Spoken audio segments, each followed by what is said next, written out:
أعوذ بالله من الشيطان الرجيم. بسم الله الرحمن الرحيم.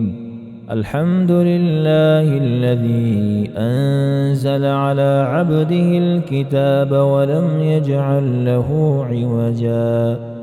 قيما لينذر بأسا شديدا من لدنه ويبشر المؤمنين الذين يعملون الصالحات أن لهم أجرا حسنا ماكثين فيه أبدا وينذر الذين قالوا اتخذ الله ولدا ما لهم به من علم ولا لآبائهم كبرت كلمة تخرج من أفواههم إن يقولون إلا كذبا فلعلك باخع نفسك على آثارهم إن لم يؤمنوا بهذا الحديث أسفا إنا جعلنا ما على الأرض زينة لها لنبلوهم أيهم أحسن عملا وإنا لجاعلون ما عليها صعيدا جرزا أم حسبت أن أصحاب الكهف والرقيم كانوا من آياتنا عجبا إذ أوى الفتية إلى الكهف فقالوا ربنا آتنا من لدنك رحمة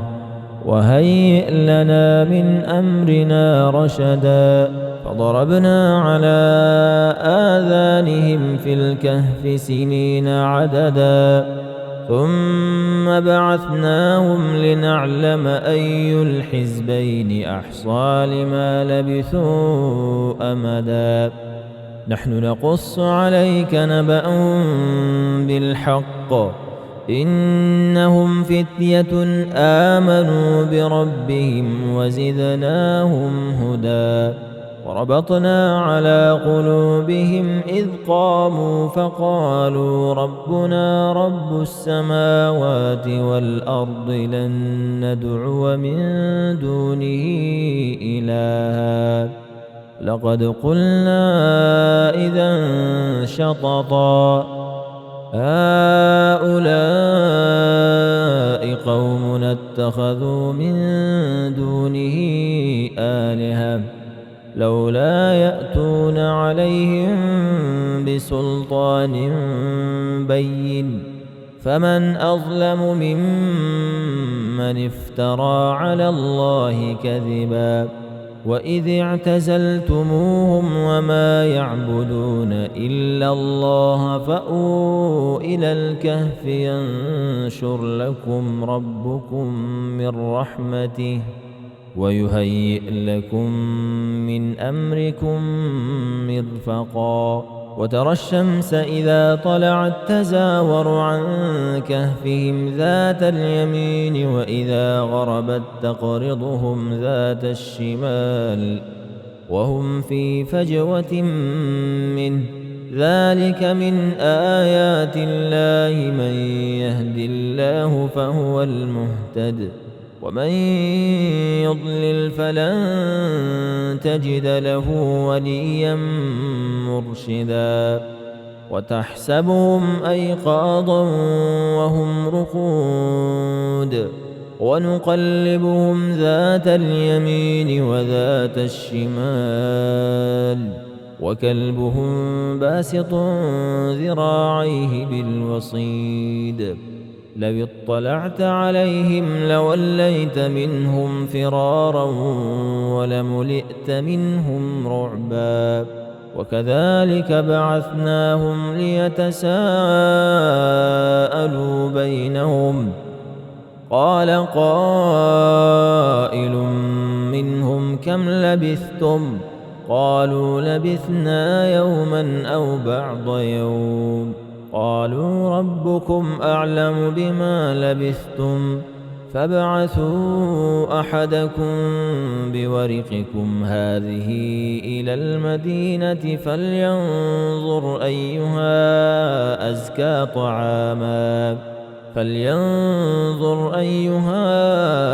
أزكى طعاما فليأتكم برزق منه وليتلطف ولا يشعرن بكم أحدا إنهم إن يظهروا عليكم يرجموكم أو يعيدوكم في ملتهم ولن تفلحوا إذا أبدا وكذلك أعثرنا عليهم ليعلموا أن وعد الله حق وأن الساعة لا ريب فيها إذ يتنازعون بينهم أمرهم فقالوا ابنوا عليهم بنيانا ربهم أعلم بهم قال الذين غلبوا على أمرهم لنتخذن عليهم مسجدا سيقولون ثلاثة رابعهم كلبهم ويقولون خمسة سادسهم كلبهم رجما بالغيب ويقولون سبعة وثامنهم كلبهم قل ربي أعلم بعدتهم ما يعلمهم إلا قليل فلا تمار فيهم إلا مراء ظاهرا ولا تستفت فيهم منهم أحدا ولا تقولن لشيء إني فاعل ذلك غدا إلا أن يشاء الله واذكر ربك إذا نسيت وقل عسى أن يهديني ربي لأقرب من هذا رشدا ولبثوا في كهفهم 300 سنين وازدادوا 9 قل الله أعلم بما لبثوا له غيب السماوات والأرض أبصر به وأسمع ما لهم من دونه من ولي ولا يشرك في حكمه أحدا واتل ما أوحي إليك من كتاب ربك لا مبدل لكلماته ولن تجد من دونه ملتحدا واصبر نفسك مع الذين يدعون ربهم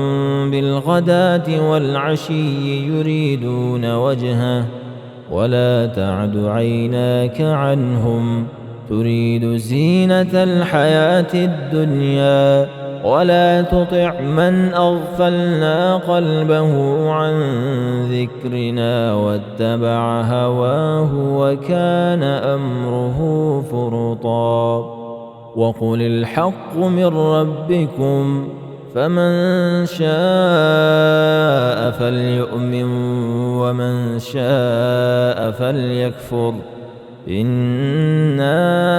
أعتدنا للظالمين نارا أحاط بهم سرادقها وإن يستغيثوا يغاثوا بماء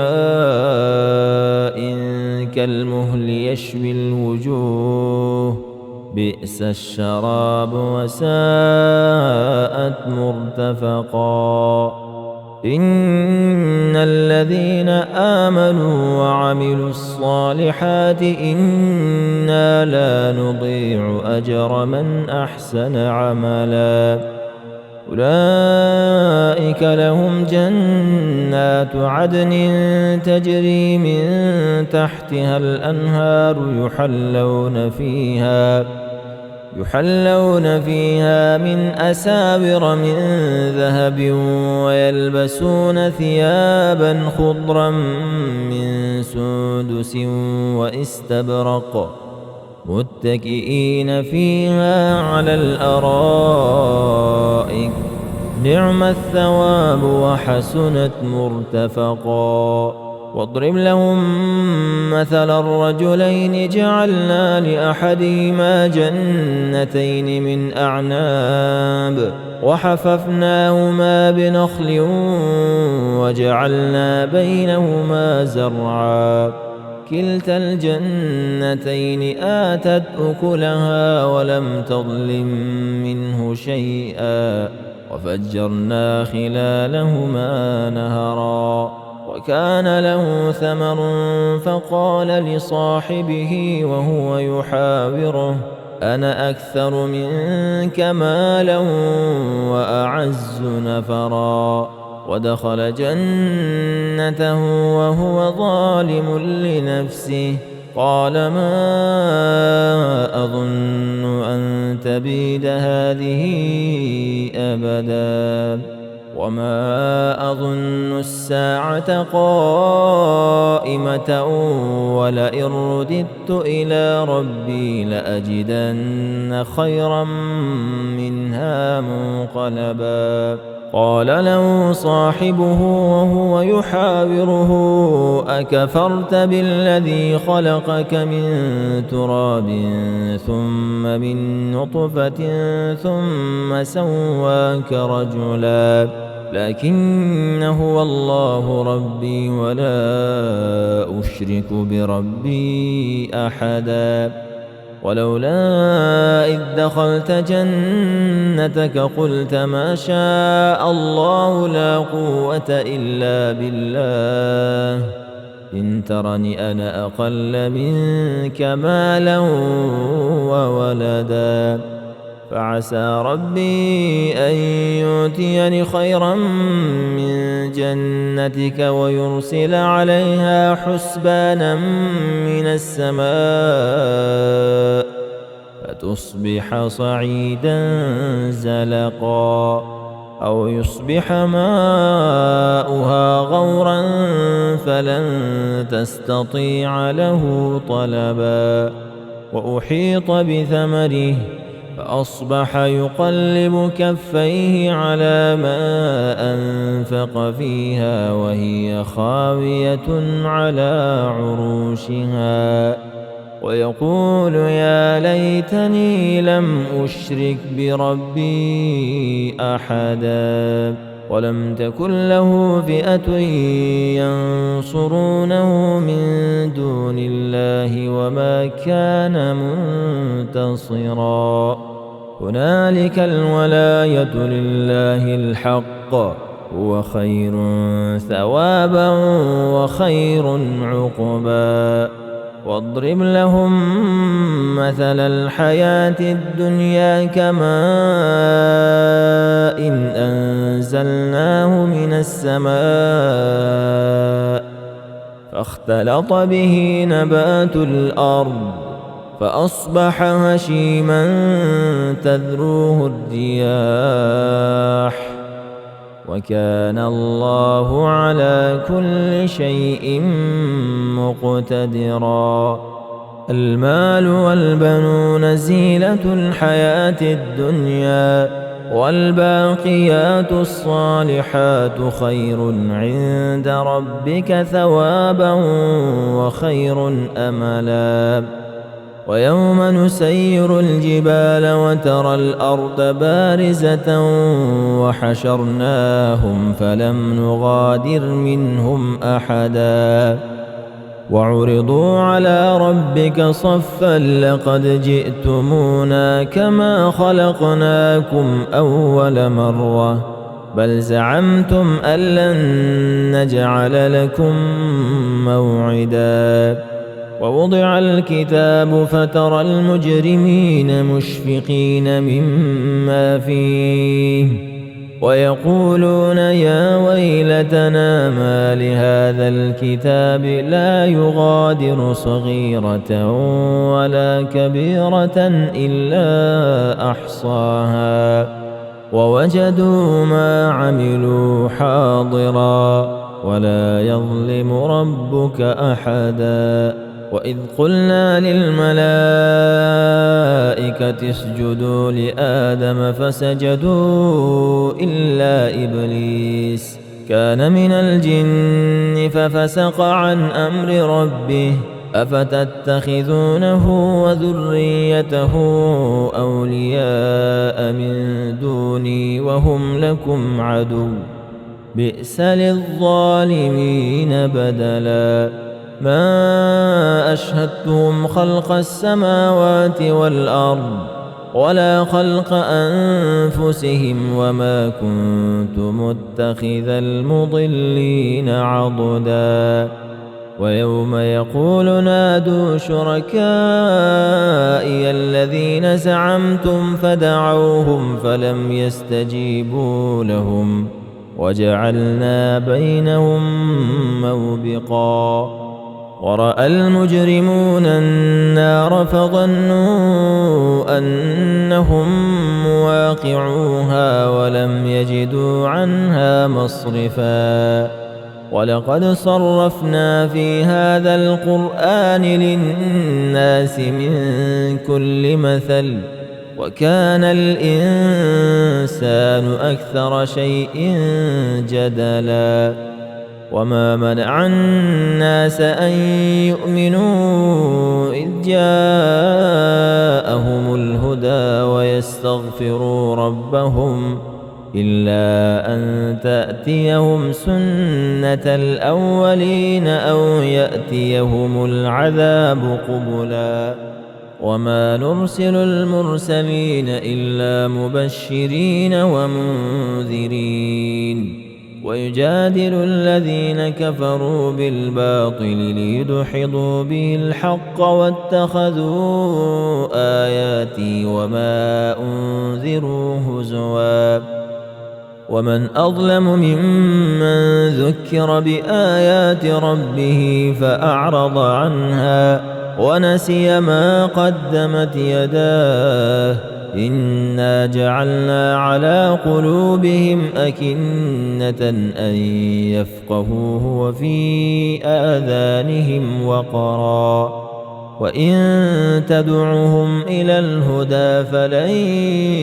يهتدوا إذا أبدا وربك الغفور ذو الرحمة لو يؤاخذهم بما كسبوا لعجل لهم العذاب بل لهم موعد لن يجدوا من دونه موئلا وتلك القرى أهلكناهم لما ظلموا وجعلنا لمهلكهم موعدا وإذ قال موسى لفتاه لا أبرح حتى أبلغ مجمع البحرين أو أمضي حقبا فلما بلغا مجمع بينهما نسيا حوتهما فاتخذ سبيله في البحر سربا فلما جاوزا قال لفتاه آتنا غداءنا لقد لقينا من سفرنا هذا نصبا قال أرأيت إذ أوينا إلى الصخرة فإني نسيت الحوت وما أنسانيه إلا الشيطان أن أذكره واتخذ سبيله في البحر عجبا قال ذلك ما كنا نبغي فارتدا على آثارهما قصصا فوجدا عبدا من عبادنا آتيناه رحمة من عندنا وعلمناه من لدنا علما قال له موسى هل أتبعك على أن تعلمني مما علمت رشدا قال إنك لن تستطيع معي صبرا وكيف تصبر على ما لم تحط به خبرا قال ستجدني إن شاء الله صابرا ولا أعصي لك أمرا. قال فإن اتبعتني فلا تسألني عن شيء حتى أحدث لك منه ذكرا. فانطلقا حتى إذا ركبا في السفينة خرقها قال أخرقتها لتغرق أهلها لقد جئت شيئا إمرا. قال ألم أقل إنك لن تستطيع معي صبرا.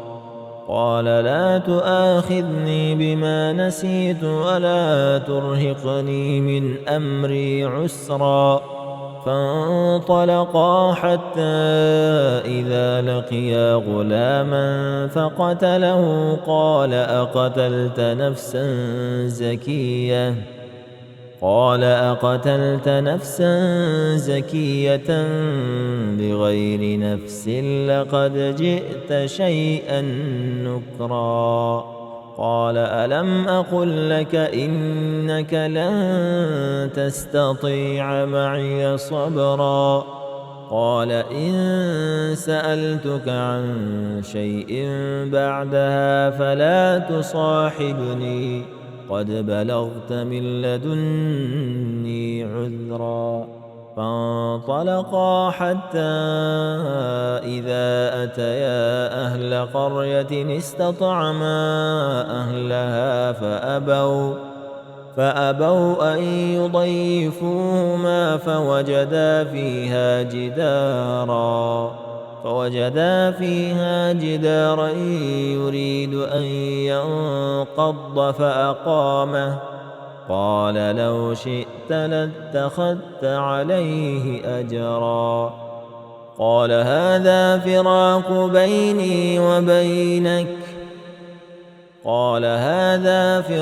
بيني وبينك سأنبئك بتأويل ما لم تستطع عليه صبرا.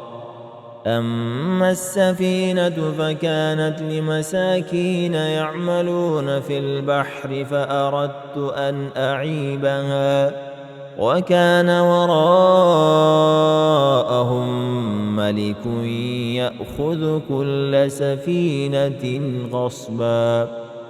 وأما الغلام فكان أبواه مؤمنين فخشينا أن يرهقهما طغيانا وكفرا فأردنا أن يبدلهما ربهما خيرا منه زكاة وأقرب رحما. وأما الجدار فكان لغلامين يتيمين في المدينة وكان تحته كنز لهما وكان أبوهما صالحا فأراد ربك أن يبلغا أشدهما ويستخرجا كنزهما رحمة من ربك وما فعلته عن أمري ذلك تأويل ما لم تسطع عليه صبرا. ويسألونك عن ذي القرنين قل سأتلو عليكم منه ذكرا. إنا مكنا له في الأرض وآتيناه من كل شيء سببا فأتبع سببا حتى إذا بلغ مغرب الشمس وجدها تغرب في عين حمئة ووجد عندها قوما قلنا يا ذا القرنين إما أن تعذب وإما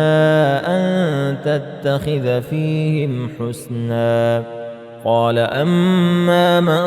ظلم فسوف نعذبه ثم يرد إلى ربه فيعذبه عذابا نكرا. وأما من آمن وعمل صالحا فله جزاء الحسنى وسنقول له من أمرنا يسرا ثم أتبع سببا حتى إذا بلغ مطلع الشمس وجدها تطلع على قوم لم نجعل لهم من دونها سترا كذلك وقد أحطنا بما لديه خبرا ثم أتبع سببا حتى إذا بلغ بين السدين وجد من دونهما قوما لا يكادون يفقهون قولا قالوا يا ذا القرنين إن يأجوج ومأجوج مفسدون في الأرض فهل نجعل لك خرجا على أن تجعل بيننا وبينهم سدا قال ما مكني فيه ربي خير فأعينوني بقوة أجعل بينكم وبينهم ردما آتوني زبر الحديد حتى إذا ساوى بين الصدفين قال انفخوا حتى إذا جعله نارا قال آتوني أفرغ عليه قطرا فما استطاعوا أن يظهروه وما استطاعوا له نقبا قال هذا رحمة من ربي فإذا جاء وعد ربي جعله دكاء وكان وعد ربي حقا فتركنا بعضهم يومئذ يموج في بعض ونفخ في الصور فجمعناهم جمعا وعرضنا جهنم يومئذ للكافرين عرضا الذين كانت أعينهم في غطاء عن ذكري وكانوا لا يستطيعون سمعا أفحسب الذين كفروا أن يتخذوا عبادي من دوني أولياء إنا أعتدنا جهنم للكافرين نزلا قل هل ننبئكم بالأخسرين أعمالا الذين ضل سعيهم في الحياة الدنيا وهم يحسبون أنهم يحسنون صنعا أولئك الذين كفروا بآيات ربهم ولقائه فحبطت أعمالهم فلا نقيم لهم يوم القيامة وزنا ذلك جزاؤهم جهنم بما كفروا واتخذوا آياتي ورسلي هزوا إن الذين آمنوا وعملوا الصالحات كانت لهم جنات الفردوس نزلا خالدين فيها لا يبغون عنها حولا قل لو كان البحر مدادا لكلمات ربي لنفد البحر قبل أن تنفد كلمات ربي ولو جئنا بمثله مددا قل إنما أنا بشر مثلكم يوحى إلي أنما إلهكم إله واحد فمن كان يرجو لقاء ربه فليعمل عملا صالحا ولا يشرك بعبادة ربه أحدا.